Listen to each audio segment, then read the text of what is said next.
Hey, what's up everybody? I'm back with another update video on the puzzle box I'm building.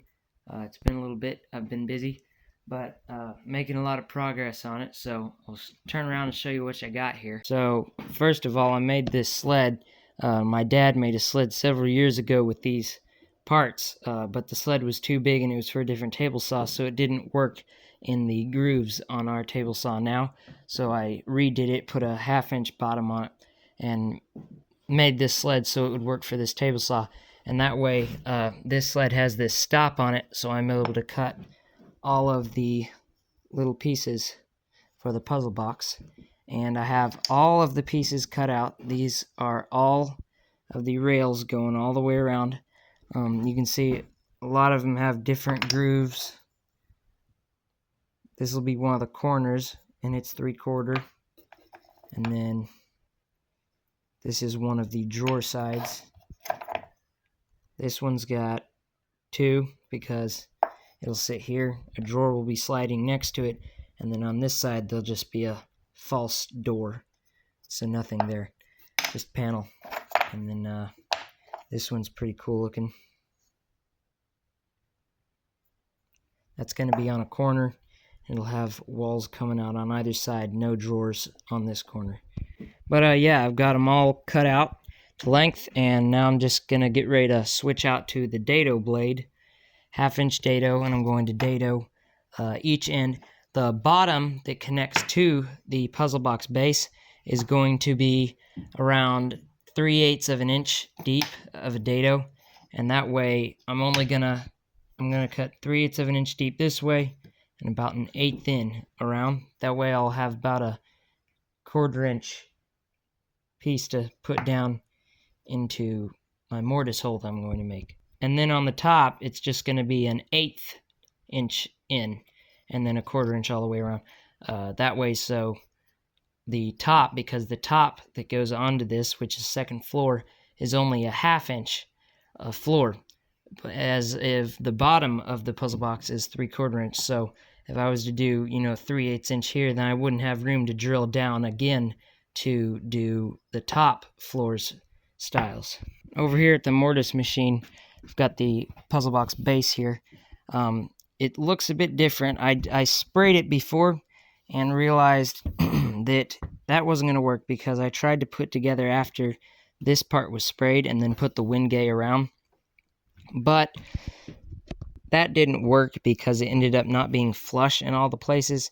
Over here it wasn't flush, and then there was a corner over here it wasn't flush, and over here it just wasn't good. So then I ran it through the drum sander one pass just to get, like barely even a 64th lower, just to get it perfectly flat, and sanded off most of my lacquer.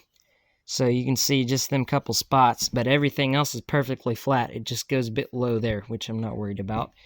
And I did mess it up when I ran it through the sander. You can see right here, this is maple, runs into here, and then all that is MDF.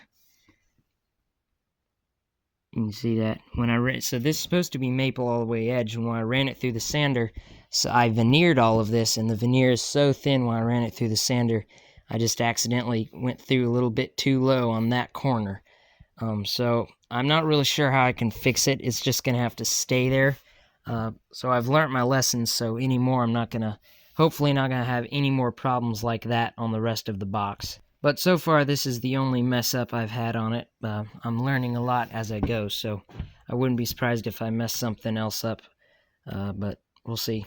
I'm just going super slow as doing all of this so that I don't mess up anything, like super slow. So I'm measuring 4 times and cutting once.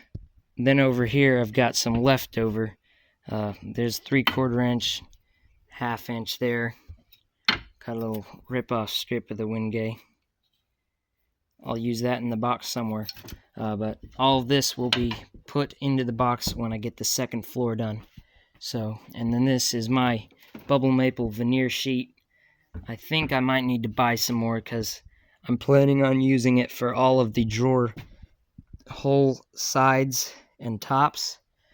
So I believe I might have to buy a little bit more of that. I also have to buy some wingay veneer, because for this box, on the bottom of it is going to get another bottom that sets in this 3/4 of an inch and sits down 1/2 inch. If you look, I've got a short on my channel, I'll link it in the video. I've got a short on the plans for this puzzle box, and you can kind of see that step down in those plans, 3D modeling and stuff. Yeah, I'm gonna put this dado blade in and then start dadoing all the ends, and then we'll get back with you when I get some of that done.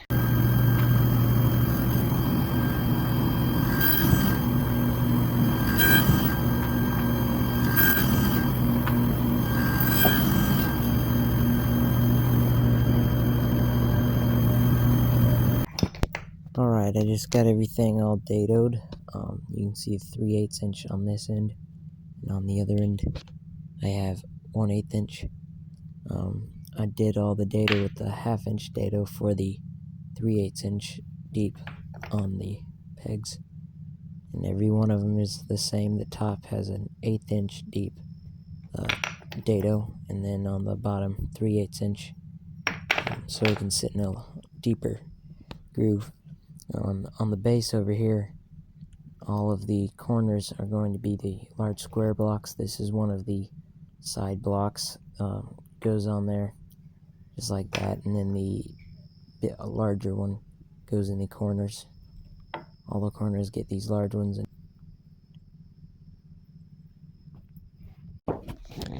But yeah, there's the update, guys.